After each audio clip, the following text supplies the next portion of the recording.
दोस्तों जैसा आप जानते हैं कल ट्रेड वॉर का उद्घोष हो चुका था, लेकिन अब तक पीएम मोदी ने कुछ नहीं कहा था। आज पीएम मोदी ने भी यहां पर खुल के सामने से यूएस को कह दिया है कि यूएस टैरिफ्स के लिए हम तैयार हैं। जहां तक बात है किसानों की, जहां तक बात है मछुआरों की, उनके हितों के साथ हम कभी भी कॉम्प्रोमाइज नहीं करेंगे। दोस्तों यहाँ पे पीएम मोदी ने एक अलग बात भी कही जो लोग समझ नहीं पा रहे वो क्या इशारा कर रहे हैं, जिसमें उन्होंने कहा कि मुझे निजी कीमत भी अदा करनी पड़ेगी। पीएम मोदी ने कहा पर्सनल कॉस्ट मुझे देने पड़ेंगे। किसकी तरफ वो इशारा कर रहे हैं? क्या यूएस डर्टी गेम फिर शुरू करेगा? क्या वो इसी तरफ इशारा कर रहे हैं जो ऑलरेडी आपने बाइडेन प्रशासन में देखा है? क्या वैसा डर्टी गेम भी होगा? तो ये सारी चीजों को भी यहाँ पे अटकलें लगाई जा रही हैं। तो यहाँ पे दोस्तों जैसा आपको याद होगा कल ट्रंप ने 50% टैरिफ भारत के ऊपर लगाया है, जिसमें 25% टैरिफ, 25% पेनल्टी, क्योंकि भारत रूसी तेल खरीदता है ये आधार बना के लगाया है। भारत ने भी जवाब दे दिया, कह दिया कि ये क्या बात हुई, इतने सारे अन्य देश हैं वो भी रूसी तेल, रूसी कोयला सब कुछ खरीद रहे हैं, उनको आप कुछ नहीं कह रहे, हमारे ऊपर आप ये सारी बातें कर रहे हैं। क्लियरली कहना यही चाह रहे हैं कि ये तेल तो बस बहाना है। कारण बड़ा सरल है, आपको जिस प्रकार का ट्रेड डील चाहिए वो हमने नहीं दिया, तो इस बात से आपके पेट में दर्द है। लेकिन अब पीएम मोदी ने भी एग्जैक्टली क्लियर कर दिया जब उन्होंने कहा कि देखिए किसानों के हितों के साथ हम कॉम्प्रोमाइज नहीं करेंगे। मतलब बड़ा क्लियर है, इंडिया यूएस ट्रेड डील जहां फंसा है वो इसी बात पे फंसा है।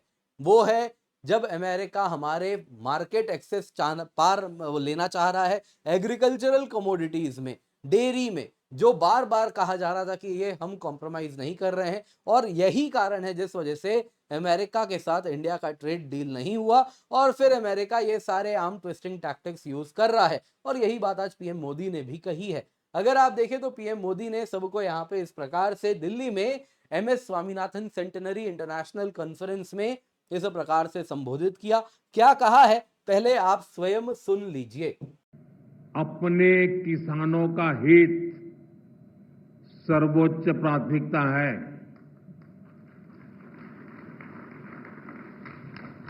भारत अपने किसानों के, पशुपालकों के और मछुआरे भाई बहनों के हितों के साथ कभी भी समझौता नहीं करेगा।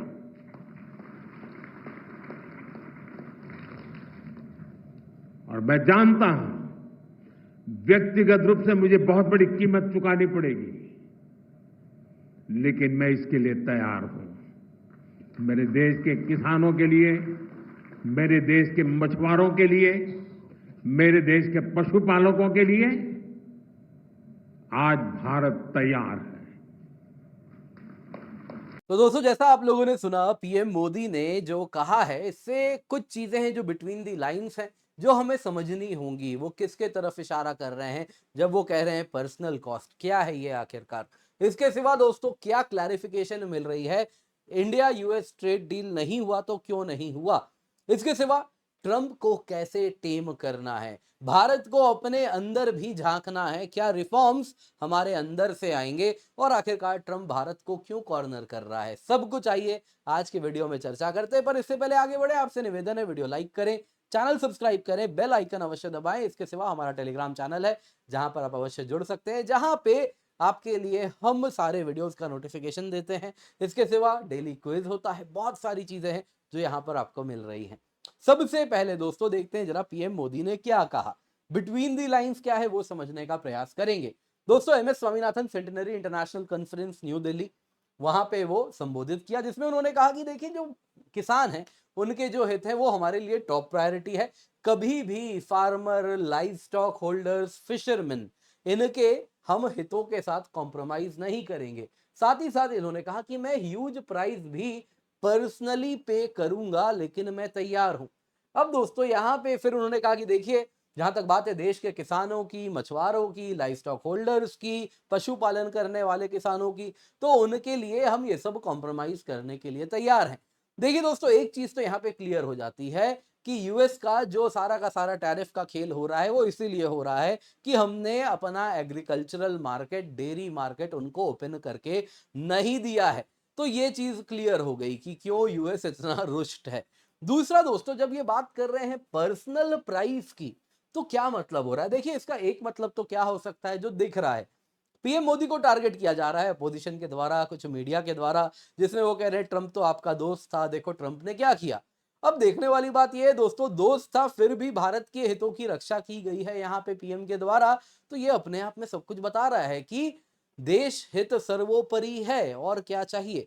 इसके सिवा दोस्तों यहाँ पे अगर आप देखें तो कुछ पीएम मोदी और अडानी बिजनेस ग्रुप के बीच में भी अलग अलग कहानी निकाली जा रही है। आपको याद ही होगा लीडर ऑफ अपोजिशन ने काफी कुछ कहा है, तो इस प्रकार की भी कहानियां यहाँ पर जो निकाली जा रही हैं, तो कुछ कॉन्स्पिरेसी थ्योरीज हैं जिनको हवा दी जा रही है कि ऐसा हो जाएगा वैसा हो जाएगा। तो बेसिकली देखिए, पॉलिटिक्स बहुत डर्टी गेम है, रोटी तो देखिए सेकी जाएगी और पीएम के कॉस्ट पे सेकी जाएगी, उस तरफ भी पीएम इशारा कर रहे हैं, ये भी हो सकता है। लेकिन यहाँ पे एक आयाम ये भी है, रिजीम चेंज ऑपरेशंस मत भूलिए, सीआईए 6 महीने पहले तक यहीं पर कितना एक्टिव था।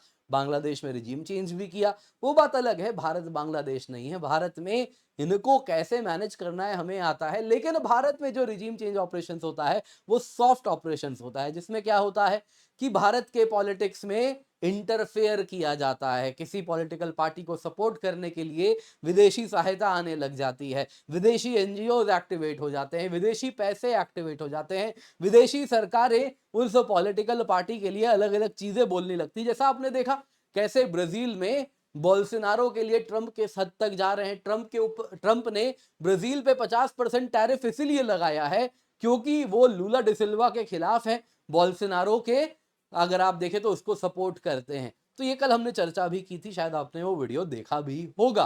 तो यहाँ पे दोस्तों ये सारी चीजें हो रही हैं। हालांकि कल के वीडियो के लिए मैं माफी चाहूंगा, आवाज पता नहीं क्यों इतनी खराब हुई है। उम्मीद करता हूं आज के वीडियो में आपको आवाज वापस A1 सुनाई दे रहा होगा, तो मुझे कमेंट में बताइएगा एक बार। बाकी दोस्तों यहाँ पे देखिए, रिजीम चेंज ऑपरेशंस की भी यहाँ पे कहीं ना कहीं अटकलें लगाई जा रही है, क्या वापस वो होने वाला है, या फिर ऐसा भी हो सकता है बस पॉलिटिकल स्लोगनियरिंग है। अगर सामने से पॉलिटिक्स है तो पॉलिटिक्स तो होगा ही, मत भूलिए पॉलिटिशियन तो पॉलिटिक्स करेंगे ही, तो वो भी हो सकता है। लेकिन हाँ, यहाँ पे कुछ क्रिप्टिक बात कही गई है जब पर्सनल कॉस्ट की बात की जा रही है। अब दोस्तों यहाँ पे पूछते हैं, आखिरकार ट्रंप भारत को क्यों टारगेट कर रहे हैं? देखिए, पहले तो अपने दिमाग से ये बात निकाल दीजिए कि रूसी तेल के लिए भारत को टारगेट किया जा रहा है, बिल्कुल भी नहीं। वो बस और बस प्रीटेक्स्ट है। कोई ऐसा टैरिफ चाइना पे नहीं लगा, ईयू पे नहीं लगा, तुर्की पे नहीं लगा, जो कि सेम रूसी तेल, रूसी गैस, रूसी कोयला, रूसी आयरन या अन्य, या फिर America for that matter uranium hexafluoride Russia से ही लाता है। तो उन पे तो किसी पे कुछ नहीं लग रहा, तो फिर क्यों भारत को कॉर्नर किया गया? यहां तक दोस्तों, क्या रूसी तेल कारण अभी भी आपको लगता है? तो ऐसा होता तो टैरिफ में क्लियरली क्यों कहा गया कि भारत जो पेट्रोलियम प्रोडक्ट्स अमेरिका को एक्सपोर्ट करेगा उस पे टैरिफ नहीं लगेगा, फिर वो रूसी तेल से ही क्यों ना हमने गैसोलीन या डीजल बनाया हो, उस पे कोई टैरिफ नहीं लगने वाला। तो वो ऐसा क्यों कह रहे हैं? कारण बड़ा सरल है, तेल से, यूक्रेन से ट्रंप को कोई फर्क नहीं पड़ता। टैरिफ दोस्तों बस और बस आर्म ट्विस्टिंग स्ट्रेटेजी के अंतर्गत लाए गए हैं ताकि भारत को झुकाया जाए एक ट्रेड डील साइन करने के लिए जिसमें ट्रंप के इकोनॉमिक इंटरेस्ट को सूट किया जाए। दोस्तों यहाँ पे सबसे पहला क्या है, यूएस एग्रीकल्चरल एक्सपोर्ट्स। अब आप में से कई लोग सोचेंगे अमेरिकन एग्रीकल्चरल एक्सपोर्ट भारत आ जाएगा तो दिक्कत क्या है? दिक्कत यह है दोस्तों, उसके साथ जीएम फूड आप और मैं खाना शुरू कर देंगे। अब देखिए दोस्तों, जेनेटिकली मॉडिफाइड फूड है, उसके क्या अनइंटेंडेड कॉन्सिक्वेंसेज है इतनी बड़ी बड़ी, जब आपको लौकी और वो सारी चीजें मिलनी शुरू हो जाएंगी तो नहीं मालूम क्या उसके कॉन्सिक्वेंसेज होने वाले हैं।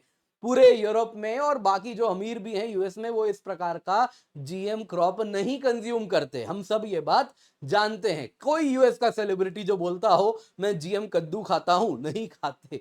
वैसे पता नहीं कद्दू नहीं, वो क्या खाएंगे, क्या बोलते हैं उसको, एक अलग सा कुछ सब्जी होता है, पता नहीं जो भी नाम होता है उसका, है ना। तो उस प्रकार की चीजें नहीं खाई जाती, हम सब जान रहे हैं वो मानव द्वारा निर्मित है तो खराब है। अब देखिए दोस्तों, एक बार अगर मार्केट खुलेगा ना तो उसके साथ क्या होगा? अब देखिए, वो कहेंगे जी आप तो खाते ही है जीएम फूड, तो आप जीएम उगाना भी शुरू कर दीजिए। तो ये सारी जो कंपनीज हैं बड़ी बड़ी, मॉन्सैंटो हो गई और अलग अलग है जो कि जीएम सीड बनाती हैं, वो सबको भारत का मार्केट मिल जाएगा।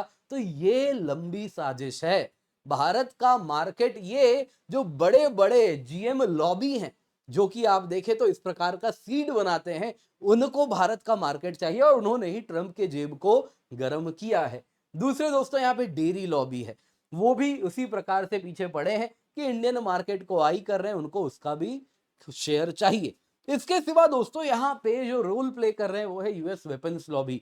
भारत ने अमेरिकन वेपन्स में जो जरूरत है हम वही लेते हैं। P8I पोसाइडन लेना है तो वो ले रहे हैं, लेकिन हमारे ऊपर तुम F-35 डालोगे तो हम नहीं लेने वाले। हमें मालूम है ये F-35 कब तुम बंद कर दोगे, तुम नहीं करो तो अगला कर दे, अब तो तुम पे भी भरोसा नहीं है। तो बहुत सारी चीजें हैं, तो इस वजह से भी वो बड़े रुष्ट बैठे हैं।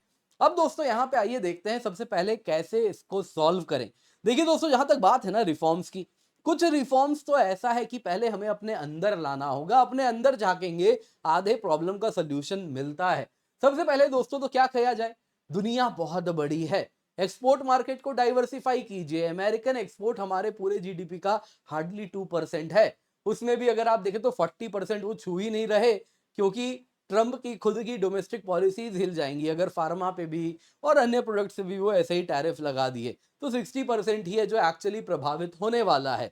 अब वो भी हम भी जान रहे हैं, ट्रंप चिकन आउट करेंगे, वो सब उनका ट्रेड करने का तरीका है। डील के पहले वो ऐसे ही फटते हैं, तो फिलहाल फट रहे हैं और उसमें वो सोचते हैं कि सामने वाले पे जोर पड़ेगा। अब एक बार, दो बार, तीन बार तुम करोगे तो लोग ऐसे थोड़े झटके में आके डील कर लेंगे, लेकिन अब तो सब समझ गए हैं तुम क्या करने वाले हो। तो यहाँ पे दोस्तों सबसे पहले हमें एक लॉन्ग टर्म सोल्यूशन चाहिए कि इस प्रकार से कोई आर्म ट्विस्ट ना करे। एक्सपोर्ट मार्केट डाइवर्सिफाई कीजिए, European Union, South East Asia, West Asia, Latin America, Africa, दुनिया बहुत बड़ी है। हमारे कंपनीज को आज भी लगता है ना एक्सपोर्ट मतलब केवल यूरोप और अमेरिका है, दुनिया बड़ी है, बाकी मार्केट्स भी टटोलिए। टू व्हीलर देखिए कैसे हमारे टू व्हीलर्स ने अफ्रीकन मार्केट में डोमिनेंस बनाया है, लैटिन अमेरिका में डोमिनेंस बनाया है, तो इस प्रकार से ढूंढिए। दूसरा, डोमेस्टिक इंडस्ट्रीज को सपोर्ट करना होगा। देखिए यहाँ पे जो हमारे जेम्स एंड ज्वेलरी सेक्टर हैं, अपैरल हैं, टेक्सटाइल्स हैं, केमिकल्स हैं, जो कि यूएस एक्सपोर्ट किया करते थे, अचानक से इन पे शॉक आएगा तो अचानक से इनके ऑर्डर बुक्स बंद होंगे। तो इस वक्त जरूरी है इनको हम फाइनेंशियल इंसेंटिव एंड सब्सिडीज दें कि जब तक वो नया मार्केट टटोले तब तक इनकी हम मदद कर सके। तीसरा दोस्तों, इंटरनल रिफॉर्म्स चाहिए, इकोनॉमिक कॉम्पिटिटिवनेस बढ़ानी होगी। दोस्तों ये बात अगर आप देखें तो आनंद महिंद्रा जी भी कह रहे हैं, अमिताभ कांत साहब भी कहे हैं, सब यही कह रहे हैं, ब्यूरोक्रेट से लेके बिजनेसमैन, कि जो हमारे ब्यूरोक्रेटिक रेड टेपिज्म है बिजनेस में, कट डाउन कीजिए। ये वो अपॉर्चुनिटी है, अगर आप bureaucratic red tapism cut down कर दें, ईज ऑफ डूइंग बिजनेस ले आए, तो बिजनेस की कीमत हम ऐसे ही काफी हद तक 20% कट कर देते हैं। तो आप 40% टैरिफ भी लगा रहे हैं तो भी आप 20% कट कर सकते हैं कॉस्ट ऑफ प्रोडक्शन, केवल इस प्रकार के रिफॉर्म से। तो इस तरफ आप तेजी से देखना शुरू कीजिए। इसके सिवा लॉन्ग टर्म डोमेस्टिक कंजम्पशन बढ़ाइए। इस प्रकार से अगर आप विदेशी मार्केट पे निर्भर करेंगे तो आप वल्नरेबल बने रहेंगे।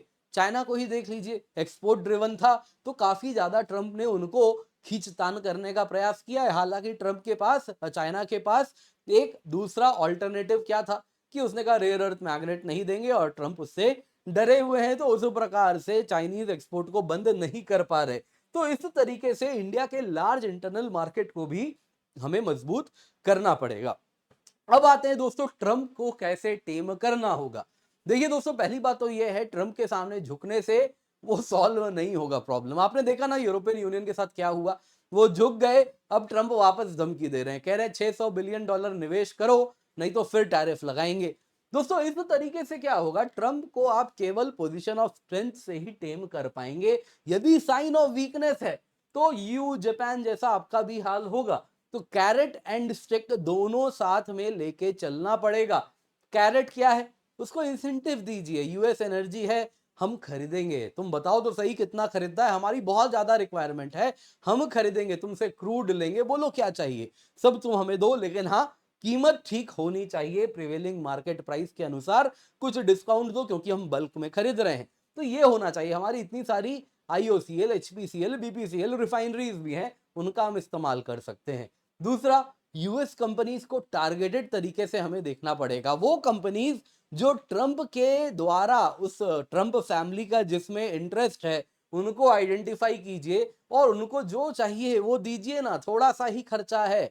आप देख रहे हैं किसी को क्रिप्टो में इंटरेस्ट है, किसी को कुछ में इंटरेस्ट है, तो आइडेंटिफाई करना होगा। इंडियन मार्केट्स का कुछ एक्सेस देना पड़ेगा। तीसरा दोस्तों, यहाँ पे स्टिक भी चाहिए। स्टिक क्या हो गया कि देखिए, आप एंड ऑफ द डे अगर यूएस एशिया में डोमिनेंस चाहता है तो इंडिया के बिना पॉसिबल ही नहीं है। तो ये बात उनको रियलाइज करवाइए। अभी एससीओ समिट होने वाला है, क्लियरली शो कीजिए रशिया इंडिया चाइना ग्रुपिंग बनेगा, या फिर हम ना भी बनाए तो हम एक इंडिपेंडेंट पार्टनर बन के रहेंगे, अमेरिका को खास यहाँ पे तवज्जो नहीं देने वाले।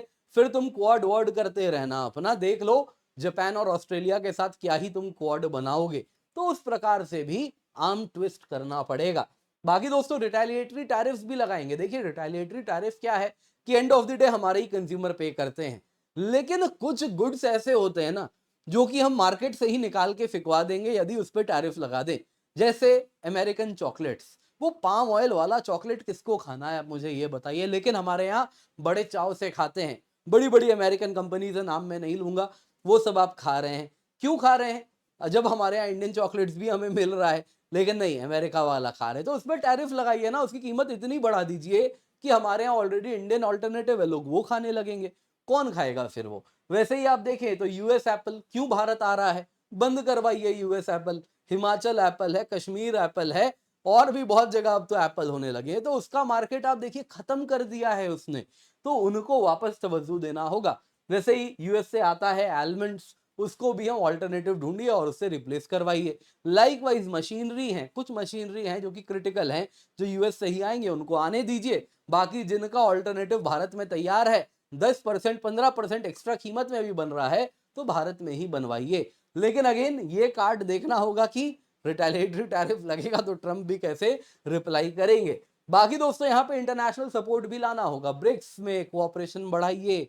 इसके सिवा at the same time WTO में कंप्लेन भी कीजिए। हालांकि उससे कोई फर्क नहीं पड़ने वाला, लेकिन हाँ, एक तरीका है दिखाने का कि हम इसके खिलाफ खड़े हैं। बाकी आपको क्या लगता है, क्या करना चाहिए, कमेंट में अवश्य बताइएगा। इसके सिवा आपके लिए केवल 22,999 रुपए में हम सब्सक्रिप्शन लाएं, जिसमें 1 महीने का फ्री एक्सटेंशन मिल रहा है।